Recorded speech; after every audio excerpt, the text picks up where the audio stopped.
तर हा विजयी सोहळा हा सोहळा नव्हता तर रणगाणं होतं असं फडणवीस यांनी म्हटलेलं आहे। ठाकरे बंधूंच्या मेळाव्यावर देवेंद्र फडणवीस यांनी टीकास्त्र सोडलं। तर आमचं हिंदुत्व सर्वांना सोबत घेऊन जाणारं आहे। आमच्या हिंदुत्वाचा आम्हाला सार्थ अभिमान आहे आणि मराठी तसंच अमराठी माणूस हे आमच्या सोबत आहेत। तर देवेंद्र फडणवीस यांनी ठाकरे बंधूंना हा टोला लगावलाय। मी राज ठाकरेंचे आभार मानतो की त्यांनी या ठिकाणी दोन बंधू एकत्रित येण्याचं श्रेय मला दिलं।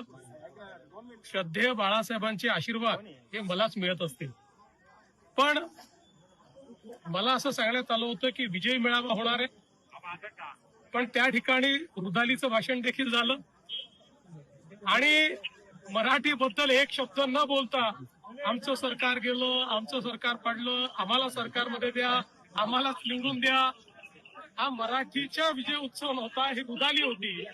त्या रुदालीचं दर्शन हे त्या ठिकाणी आपण घेतलेलं आहे।